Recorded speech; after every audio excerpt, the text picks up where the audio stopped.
దోసుకుపోవడానికి తెలంగాణను శాశ్వతంగా ఎడరిగా మార్చే ప్రయత్నం ఏదైతే జరుగుతుందో దీనిపైన తెలంగాణ రాష్ట్ర ప్రభుత్వం సరైన రీతిలో స్పందించడం లేదు. ఎంత పెద్ద ఎత్తున అయితే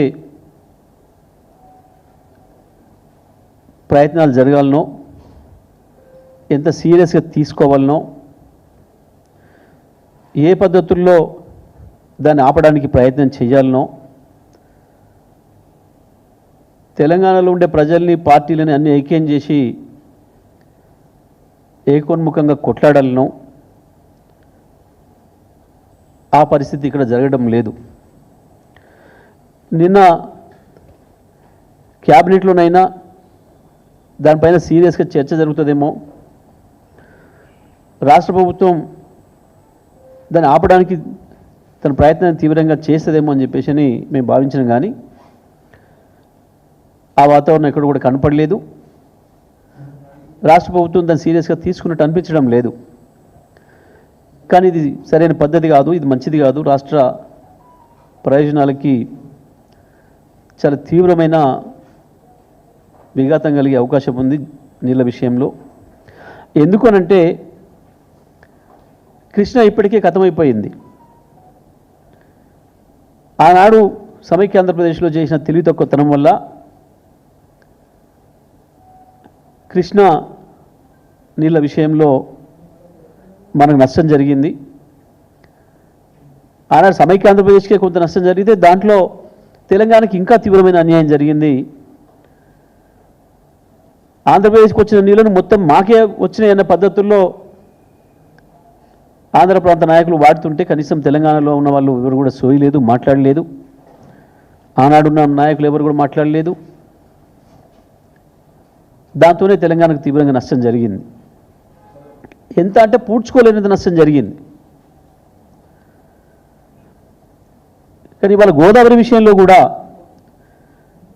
మనం గోదావరితోనే సరి చేసుకుందాం, కృష్ణా పరివాహక ప్రాంతాన్ని కూడా దాన్ని వాడుకోవడానికి కావాల్సిన ఏర్పాట్లు చేసుకుందామని చెప్పి కేసీఆర్ గారు అనేక ప్రణాళికలు చేసిండ్రు. సాగర్ ఎడమకాలువకు సంబంధించి కూడా గోదావరి నీళ్ళని ఎట్లా తీసుకొచ్చి వాడొచ్చు అనే దానికి ప్రణాళికలు సిద్ధం చేసిండ్రు. గోదావరిని ఎంత వీలైతే ఎంత తొందరగా ఎట్లా పూర్తి ఉపయోగంలోకి తెచ్చుకోవాలనే దానికి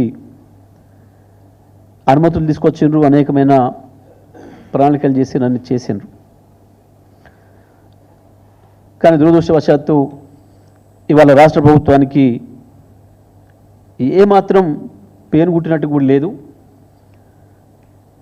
ఎందుకో ఏదో మాట్లాడదాం, రాజకీయంగా ఇతరుల మీద నెపాన్ని నెడదాం అని ఒక ప్రయత్నం చేస్తున్నట్టు కనబడుతూ ఉంది. కానీ నేను రాజకీయ పార్టీలకు సంబంధించిన అన్ని తెలంగాణ రాజకీయ పార్టీల నాయకులు, కార్యకర్తలు, ప్రజలందరూ కూడా విజ్ఞప్తి చేస్తూ ఉన్నా, తెలంగాణ మేధావులు, ఉద్యమకారులు, తెలంగాణ మేలుగోరే ప్రతి ఒక్కరు కూడా మా విజ్ఞప్తి, ఇది రాజకీయాలతో కొట్టాడుకునే సందర్భం కాదు. అందరం కలిసి కట్టుగా ఒకే మాట మీద కొట్టాడాల్సిన సందర్భం ఇది. ఇది అంత గంభీరమైన సమస్య. దయచేసి ఎవరు కూడా దీంట్లో రాజకీయాలు వెతుక్కొని ఎవరి మీద ఎవరు నెపం వేసుకుందామా అన్న ప్రయత్నం చేయడం కాదు. అందరం కలిసి గోదావరిని కాపాడుకోవడం కొరకు ఏ ప్రయత్నాలు చేయాలో అవి చేయాల్సిన అవసరం ఉంది. ప్రత్యేకించి రాష్ట్ర ప్రభుత్వంగా చంద్రబాబును చర్చలకు పిలుద్దామనే మాట ఏదైతుందో దానికి మించిన దరిద్రపు కొట్ట ఆలోచన ఇంకొకటి ఉండదు. మనం చేయాల్సింది, మన రాష్ట్ర ప్రభుత్వం చేయాల్సింది వెంటనే అపెక్స్ కౌన్సిల్ మీటింగ్కు కాల్ఫర్ చేయమని చెప్పి డిమాండ్ చేయాలి మన ముఖ్యమంత్రి. అపెక్స్ కౌన్సిల్ సమావేశం వెంటనే ఏర్పాటు చేయండి, దాంట్లో మా రాష్ట్ర ప్రభుత్వం యొక్క అభిప్రాయం మేము చెప్పే అవకాశం ఇవ్వండి అని చెప్పి డిమాండ్ చేయాలి వాళ్ళ మన ముఖ్యమంత్రి, కేంద్ర జలశాఖ మంత్రికి చైర్మన్ కాబట్టి ఆయన వెంటనే దాన్ని డిమాండ్ చేయాలి. అసలైన స్టెప్ అది. మొట్టమొదటిగా అపెక్స్ కౌన్సిల్ అనుమతి అవసరం కాబట్టి అక్కడ నీ నిరసన తెలియజేయాలి. నీ రాష్ట్ర ప్రభుత్వం ఏమనుకుంటుంది, రాష్ట్ర ప్రజలు ఆలోచన లేనిది అనేది చెప్పాల్సిన వేదిక అది, అధికారిక వేదిక అది. మనకు రాజ్యాంగం ద్వారా వచ్చిన హక్కు అది. మీరు దాన్ని వినియోగించకుండా చంద్రబాబుతో చర్చలు చేస్తాం, ఇంకోటితో చర్చలు చేసడం అనేది అది ప్రజలకు ద్రోహం చేయడం అవుతుంది, తెలంగాణ ప్రయోజనాలకి నష్టం కలిగించడం అవుతుంది తప్ప ఇంకోటి కాదు.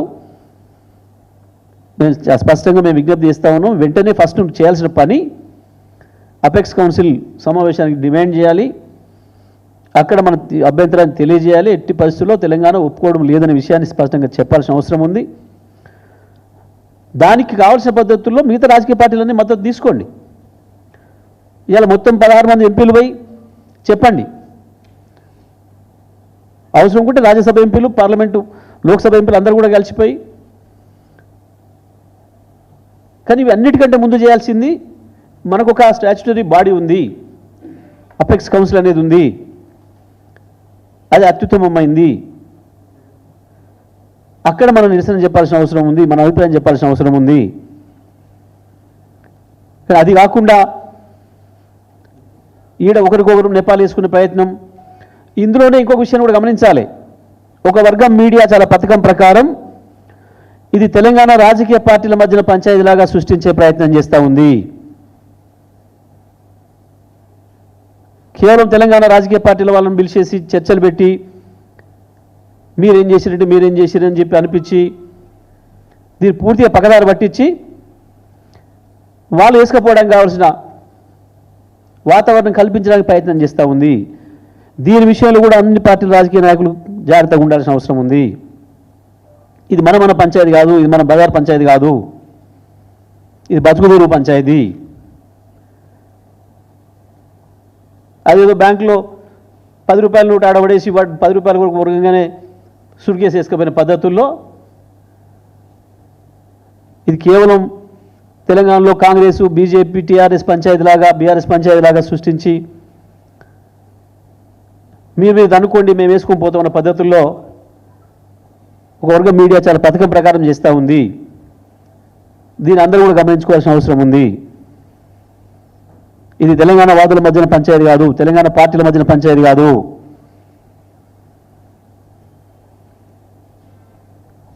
రాష్ట్ర ప్రభుత్వం యొక్క చర్య ఏ ఒక్కటి కూడా సరైన పదంలో, సరైన మార్గంలో కనిపించడం లేదు. వాస్తవానికి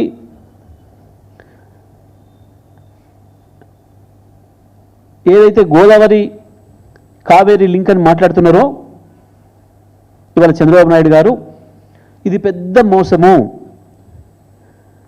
వాస్తవానికి ఎన్డబ్ల్యూడిఏ గతంలోనే ఏదైతే ఛత్తీస్గఢ్ ఒక 150 టీఎంసీల నీళ్లు వాడుకోవడం లేదో గోదావరిలో, ఈ నీళ్లను కావేరీకి తీసుకుపోతాం అని చెప్పి ప్రతిపాదన పెట్టిందో, ఆ తర్వాత ఛత్తీస్గఢ్ ప్రభుత్వం కూడా మేల్కొని వెంటనే మా 150 టీఎంసీలు మేము వాడుకుంటున్నాం, ఇగో మేము ఇవి ప్రాజెక్టులు కడుతున్నామని చెప్పి ప్రతిపాదనలు పెట్టి, చుక్క కూడా ఇక్కడ నీళ్లు లేవు, దీని మీద ఆధారపడి మీరు ఏదో గోదావరి కావేరీ కలుపుతుంటే మేము ఒప్పుకోము అని చెప్పి చాలా స్పష్టంగా చెప్పింది. ఇక దాని తర్వాత గోదావరి కావేరీ లింక్ చర్చనే లేదు, అది ముగిసిన అధ్యాయము. లేని దాన్ని ఉన్నట్టు చూపించే ఒక ప్రయత్నం, కుటిల ప్రయత్నం చంద్రబాబు నాయుడు గారు చేస్తున్నాడు. ఆ మాయలో మనం పడొద్దు, తెలంగాణ రాజకీయ పార్టీలు ఎవరు కూడా ఆ మాయలో పడొద్దు. బీజేపీ నాయకులు కూడా, కేంద్ర మంత్రి స్థాయిలో ఉన్న వాళ్ళు కూడా అవగాహన పెంచుకొని మాట్లాడితే మంచిది. జరుగుతున్న కుట్ర ఏందో తెలుసుకునే ప్రయత్నం చేస్తే మంచిది. ప్రతి క్షణం చిల్లర రాజకీయ మాటలే వద్దు.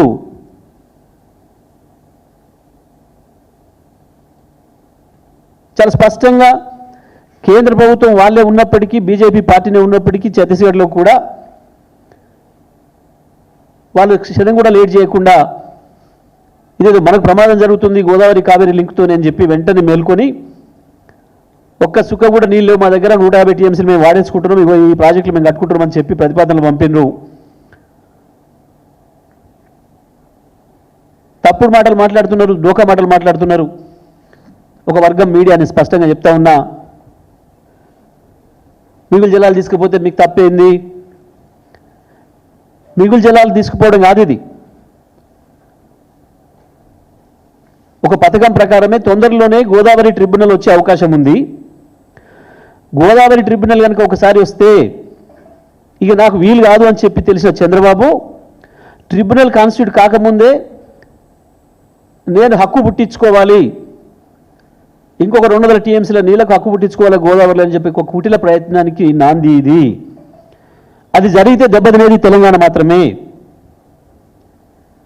తెలంగాణ హక్కులు కోల్పోయే ప్రమాదం ఉంది.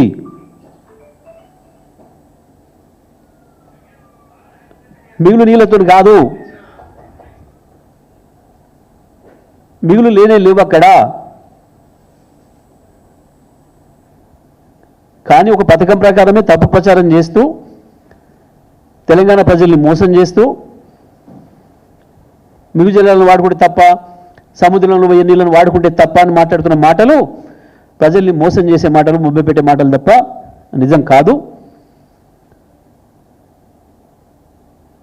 ఇంకొక మాట కూడా మాట్లాడుతున్నారు. కేసీఆర్ ఒప్పుకున్నాడు. కేసీఆర్ ఏం ఒప్పుకున్నాడు? మీరు కనుక వాడుకోవాలనుకుంటే కింది నుంచి అది మాకు కూడా కృష్ణా బేసిన్లో ఉండే మాకు కూడా ఉపయోగపడే పద్ధతులు అయితేనే మేము ఒప్పుకుంటామని చెప్పి స్పష్టంగా చెప్పినాం. నది ద్వారా, కృష్ణా నది ద్వారా వెనక్కి తీసుకురామని చెప్పినాం. ఒక్కటి కూడా కొత్త ప్రాజెక్టు కట్టే అక్కర లేదు, కొత్తగా 1 ఇంచు కాలువ తవ్వే అక్కర లేదు. అతి తక్కువ ఖర్చుతోని ఈ పద్ధతిలో తీసుకుపోవచ్చు. ప్రకాశం బ్యారేజ్ నుంచి పులిచింతలకి